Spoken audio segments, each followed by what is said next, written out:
Hey guys, welcome back to Flying in Space with Planet Head. I think it's been about, oh, I kind of look like a monk here. No, I don't have a bald head. It's just really, really gray and flesh toned. Um, long story, whoa, hello, there we go. Long story short, it's been about 2 days since I made a video. I actually made a really good one yesterday and didn't post it because I forgot to hit the mic again. And rather than repeat it, I decided to take a break for the night. Um, what I wanted to do tonight is jump in as quickly as possible. Um, right now, I'm in the middle of my work week. I'm on a 4-day work week, 12-hour days.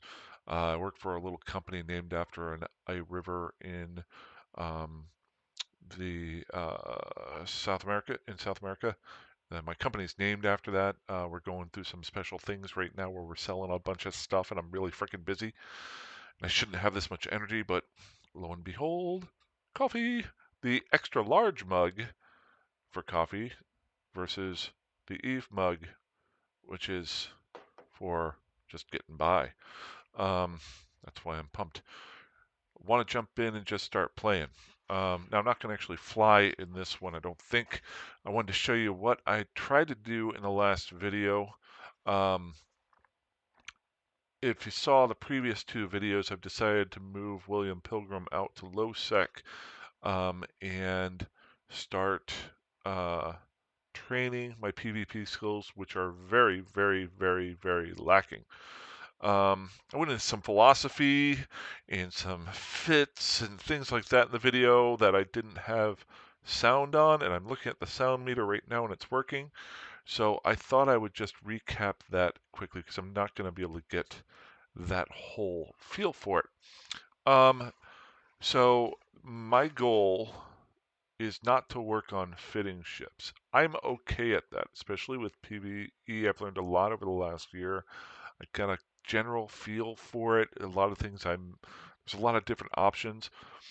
My goal is to create a fit that is the most basic possible fit that I can do with a Minmatar frigate to start off with and build at least 10 of those and fly them out in low sec over the next week to 2 weeks, get blown up a lot, and work on my muscle memory and mental memory uh, to get better at physically doing something versus and playing the game and not just fitting something out. Once I feel comfortable with that, I'll start spending a little bit more money on the ISK and things like that. So if you notice, I'm in Heck right now. Now, Heck is only a couple of jumps away from the systems, the area, the constellation that I'm looking at doing. One of the guys in the comments said it might not be the best idea to start out there. This is not, and I don't know until I try it. This is going to be a temporary thing for a while. If I find someplace better, I'll move to it. But you got to get started someplace. So I'm going to try out in the constellation that I had in the videos before. So, what do you do? How do you come up with a basic fit? Well, you've got a couple of different options. You can go with the fits that they have pre-made. There's one or two fits inside of each one of the major factions that you can fit up with. I'm not going to go with that one because it's just so basic. I can look at um, the ships that I used to die in the last week and come up with something there. And a great example would be the slasher that I died in a couple days ago. I kind of liked it. Um, it was a totally on the fly fit. I'm looking to better that um, fit itself, but go very, very basic. Where I have the prototype autocannons, I'm probably just going to go with regular autocannons so I can build a bunch of these and fly them around. Um, and I'll go into that briefly later on. You'll get a better gist of that down the road. My goal is to start building some ships by this weekend so that I can then, over my weekends, do the PvP, and during my work week, I can focus on PvE and building more ships to get blown up when over the weekend. And slowly graduate down the road. It could take weeks, it could take months.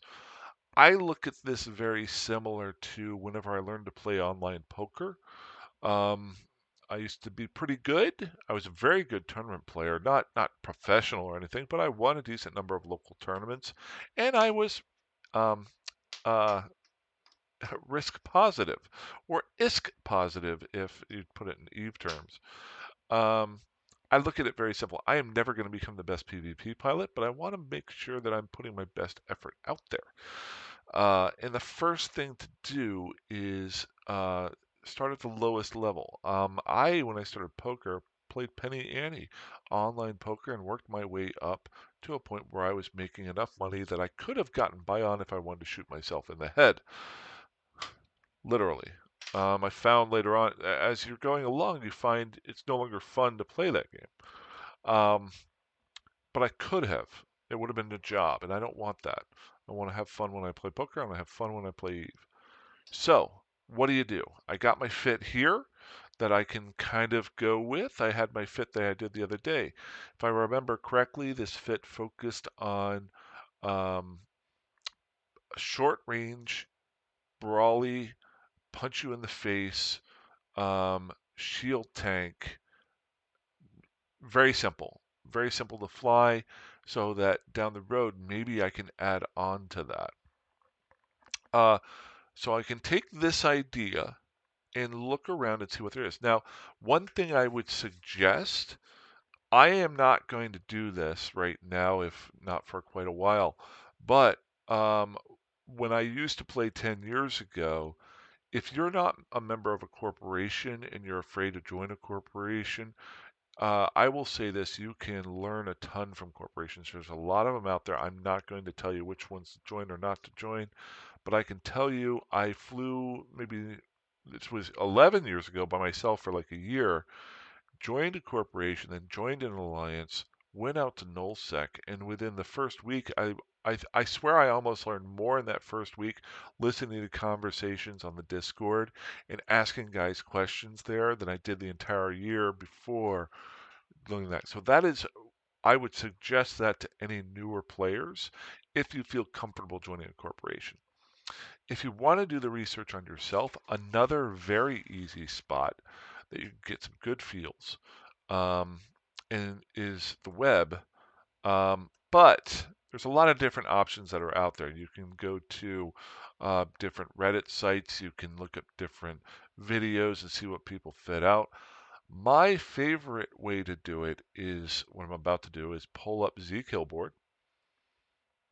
And I did this yesterday in the video, and I went through 4 separate fits that I found. I'm not going to destroy you with that, but I'll tell you what I found out. So you can pull up ZKillboard here. You can type in the type of ship that you want to fly. You can click on it. And the fact that somebody dies in a ship in here does not mean that that fit was a bad fit. It just means that they died. Now, you and I can probably look at a fit and say that was a bad fit. It also doesn't take into account what the circumstances were. I pulled up a fit yesterday that it was a slasher that all it was shield tanked. It didn't, and it had 2 webifiers on it. It did not have anything else on it. And I was like, what in the world is this made for? Does this person know what they were doing? And I realized later on there's a bunch of different options. It wasn't a ship to try to kill somebody with. It could have been a ship that was used to help capital ships move faster, where it webifies the capital ship and allows it to get into warp faster. There's a bunch of different options. But what you can do is go through here and look up I'm just going to pick one here as an example. And what I'm going to say is what you can do is you can look for a ship in a similar circumstance that you're in and kind of see how they're doing things. Um, and so I'll give you an example here. I've got 3 slashers that have been shot down here. The first one was worth 18 million. The second one 9 million. I have not looked at these, by the way. Constantly ZKillboard's being updated. And the third one is 1.5 million. Now I'm going to go with a cheap ship. The second thing I want to look for is ships that have died in similar areas that I have. If you notice here that this ship was killed in Pureblind, which is NPC nullsec. Same here, NPC nullsec, in the same system, interestingly enough. I'm not going to be in NPC nullsec. I'm going to be in lowsec. Second one is, the third one here was killed in Abazan, and it was only a 1.53 million-ish ship. Now, I'm going to be building ships that are probably less than a million-ish, and I'm going to be building them for free. So to start off with. So what I can do is click on this and just get an idea of how did this guy fit up his ship. Now, the couple things you want to be careful of. Number one, you want to uh, take into account what possibly this person was doing. Number two, when you look at the price of a ship, it can also include, remember that 1.6 million isk, it can include what's in the inventory. So don't worry so much about the price that was there. Now this ship here, I have no idea. No, I've never seen this ship before, but just looking at it, it looks like it's possibly a travel ship, or something along those lines, because it's got one gun, one howitzer artillery. Um, Then it's got a micro warp drive to make it go fast, and then a shield booster, a shield hardener. So it's shield tanked, obviously, with a shield extender, and then more shield extenders here on its rigs, and then some inertial stabilizers to get it to turn and go faster. I don't know what this ship was used for, but it's definitely not a combat ship, so it's not something I want to pull off. But it does tell me what kind of ships I can see out there. If I see a slasher out there, it doesn't mean that it is a PvP ship. So that is one thing I take from here. To be honest, not a whole lot else I can take from here as far as combat. I'll just see if I can find one more here. Just scroll on down. So we've got one here in Vard, which is low sec. Actually, that's where I died the other day, where 3.5 million is. We'll go ahead and pull it up. Okay, this one's similar, kind of similar to the one that I had the other day. It's got its 3 guns. It's got a data analyzer for some reason. I don't know why. Maybe it's doing the current. I don't know. Maybe that has something to do with the current thing that's going on in Eve, the celebration or whatever it's going on. It's got a shield extender here and a micro warp drive. I'm sorry, micro warp drive, and then a warp disruptor, which is your 20K. It's not a warp scrambler. And then down here, it's got your ionic field projectors and probably an extender. Oh, EM shield reinforcer. So that's filling up that gap. Yeah, I have no idea what this and auxiliary thrusters makes it go faster. It's got some nanofiber internal structures. Boy, this is just a interesting ship. And then I have no idea what they were doing with this one. So if this was a combat ship, okay, so you don't know what you're going to run into out here. I have no idea what this is. There's got to be some reason why they built it this way. I'm sure there's something. I am never going to poo-poo somebody's fit because I don't know what their situation was. I don't know how long they've played. So maybe this has a specific thing. So what I will tell you is this is something that you can go through. And if you don't get a fit that you want, you can get some ideas for some things, which I did yesterday. And I'll go over the fit that I came up with, a very, very basic fit that I found.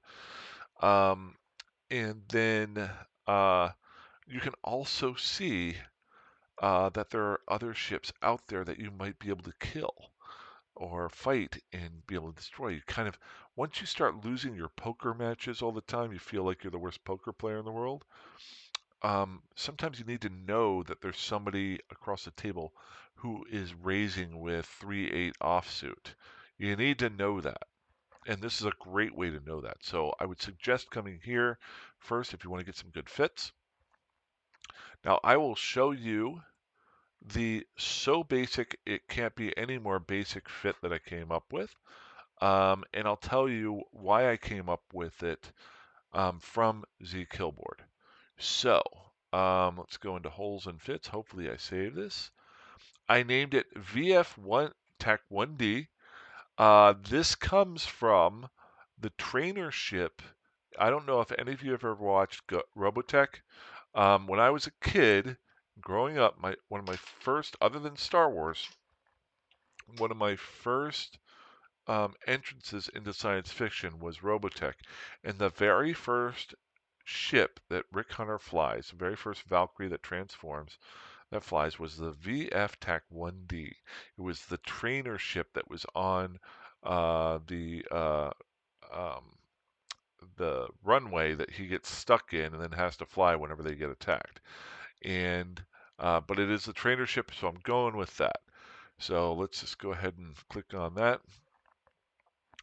Now, I will tell you, I'll go through each part of this very briefly, but kind of go over it and how going through the fits in ZKillboard changed my thinking to try out this first fit. I'm going to slowly adjust it over time, but this is the most basic thing I could come up with.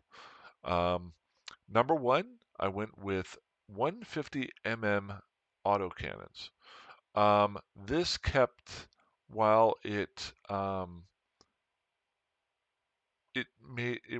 the middle of the road gun, the middle of the road autocannon that you get. Notice it is not any meta level. It is not a Tech 2. It is the most basic type of gun that you can have. I can build on this.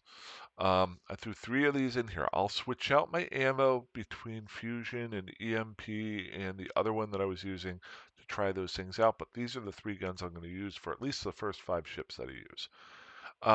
If you notice down here, I'm really close to my power grid being full. If I would have gone with the 200 MMs, then 200 millimeter MMs, that's fantastic. Um, then my power grid would have been gone over what I needed. And I noticed almost every WASP in ZKillboard that I looked at last night had the 150s instead of the 200s. So that got me to change. Number two, we'll go with the rigs. I went very, very basic. I put in a burst aerator, which increases my rate of fire. And then I also threw in a collision accelerator, which increases the damage. I didn't double these up. Big thing here is you don't want to double up your rigs because the more you double things up, the lower the bonus goes. They stack on top of themselves. So both of these will increase my damage without hindering the other one. Um, I did again go with the shield tank. Okay. One thing that I pulled from this was it's very similar to my old ship. I went warp scrambler and afterburner. That's the same as the ships that I had before, and these are your basic ones that I can build. Now, don't get me wrong, I'm going to kill some rats. I'm going to be able to get better ones of these, but I want to be able to build at least 5 right off the bat, and maybe if I throw those blueprints into something, I can build some Tech 2s way down the road or something like that. Get started on that road. The bigger difference that I did go with in this 2 things here in the middle slots are the medium shield extender. If you remember before, I went with armoring up here, um, filling and uh, filling the gaps in here um, with uh, my resistances. Instead of that, I went with the shield extender, which increases my shield. Um, that does a couple of positives and a couple of negatives. I'll go over the positives first, and then I'll show you the negatives. The positives here are obvious. If you notice, I went with a medium shield extender, which look at how much it affects both my power grid and my CPU. Turn it on here, boom. But the positive, I go from a 420 hit points per second, or hit points, total hit points, turn it on, I'm up to 1380. So I increase my shield by at least about 1,000. Um, the other thing to keep an eye out for is your shield full recharge time never changes. Notice here I've got a 500-second um, to recharge my entire shield. If I increase the size of that shield, it still recharges it all within 500 seconds. So when I do this, notice whenever I have this off, my shield recharge, my passive shield recharge rate is at 2 hit points per second. When I increase the size of the shield, it actually triples because it's recharging it's in tripling the size of my shield, so it's going to triple the size of my recharge rate. Those are your bonuses. Those are the, hey, I've got more hit points and I recharge faster. The negatives almost sometimes can outweigh the positives. The first one being that your shield increasing also increases your signature radius. So I'm going to turn this off. If you watch right here, my signature radius right now is 33. If I hit this, it'll take me up to 41 um, meters. Your signature radius, and I'll just read it right here. Smaller values increase the time to lock onto this target and assist in evading enemy firepower or detection by probes. Now, the last part isn't that important for me right now, but the first two are. Somebody can, since I put the shield on, it blossoms out the size of my ship, which makes it easier and faster for somebody to target me. That's very important because they can hit me faster, especially if you're going up against a larger ship. If you're going up against a cruiser, it's a little bit tougher for them to actually target you down. Um, but if you're increasing your signature radius, it makes it faster. The second one being, and I may be wrong with this, you could correct me if you'd like, your larger signature radius allows more damage to be done to you because somebody can get a better shot on you. So whenever you're doing your damage, whenever it ticks off all the damages there and it will say different numbers. If you ever want to dig down into that, it is the accuracy of your firing, and the larger you are, the more accurate somebody can be. So those are the two negatives. So and there might be more positives and negatives. The major one negative is the amount of capacitor and power grid. The one positive with this is this takes away no CPU from my actual system itself. So you're seeing I'm giving some positives and negatives. Boom.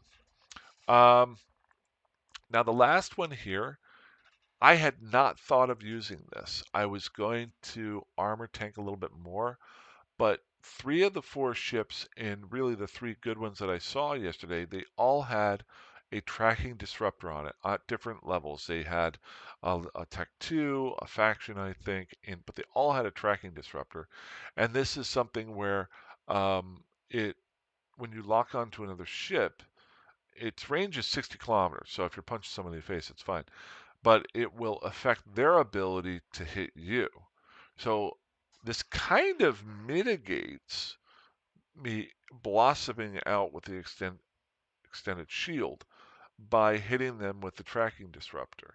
So give and take, give and take. Um, so I went with that. You notice down here, or anywhere, I don't have any active shield. This is going to be a very, very simple ship. It's going to have some guns. It's got rigs to make those guns fire a little bit faster. It's got a damage control on it. I'm not a big fan of damage control. I think you become too used to using it, but I saw 3 of them use it, so I'm going to go with this for a little while. I may switch this out with a gyro stabilizer if I can fit it on here. And then I went with the inertial stabilizers just because I only had a little bit more room to throw in, and it allows me to turn and maybe get some transversal and a little bit more control onto the ship. So this is the basic fit that I'm going to use this weekend, hopefully. It'd be a very easy fit to make. I just have to buy some cheap blueprints, take them out to low sec, kill some rats, melt down some stuff, and build 5 or 10 of these, get out there and die. Um, Once I start doing it, I will be videotaping it, and I'll try to do a video showing each one of my deaths. By doing that, it's again very similar to poker, where I used to not videotape my hands, but look at my hand histories in poker and look for, uh, in poker, they're called leaks, small things that you can plug that will help you to get better at the game that you're playing. An example would be over the course of a couple of hours of playing poker, not being aggressive enough, missing an extra bet here or there that you could have gotten more money out of the person you're playing against, folding too early, different things like that. Reviewing your hand history, very similar to reviewing your Eve play, can fill those gaps. So that's how I'm going to do this. Um, I had some suggestions on a few ships that were a bit above my pay scale right now. The one guy had a great suggestion of having a Loki. I'm not sure if I talked about that in the last video. Um, I like the idea. I like the idea of having the goal to get to one. Um, but right now, I'm going to focus on learning the tactics and the muscle memory and using my hotkeys maybe better, that sort of thing. Um, and I think it'll be fun for people to see me die. So I don't know the next time I'll be able to get a video out unless something pops up. It's very busy at work right now, so I might have to wait till the weekend. But if I do put something up, I'll put it out there over the next couple of days. My next couple of days while I'm at home after work are going to be focused on building these ships and getting these ready. And then in the future, I'll switch over to a Rifter. After that, I'll switch over to a Thrasher. I have level 5 in both frigates and destroyers. It's going to take quite a while, but I want to get used to doing this. So I'll also put a video out there as to how I'm actually getting some of the ISK. Maybe I'll do a video with Amanda Rose. Definitely need to create a new storyline video, and I want to create a new opening for the channel and stuff like that. So that's all I've got for tonight. It's a work night. I apologize I didn't get a video out yesterday. I had it, and I literally I was so proud of the video I made, and I went to double check it, turned it on, and no sound. And I was aghast, and I'm just like, oh. So I went to play the long dark, and I killed a bear with 3 arrows, and I killed a moose with a flare gun, and it made me happy. Uh, so if you guys have ever played the game before, you know how good that makes you feel. Um, but other than that, that's all I got for tonight. I wish I had some gameplay. Next video, I hopefully will have me dying a decent amount this weekend. If I don't throw something up there in between. I hope you guys have a great night. Fly safe, fly dangerously, fly however that you want. And I will talk to you soon. Have a good one. Bye-bye.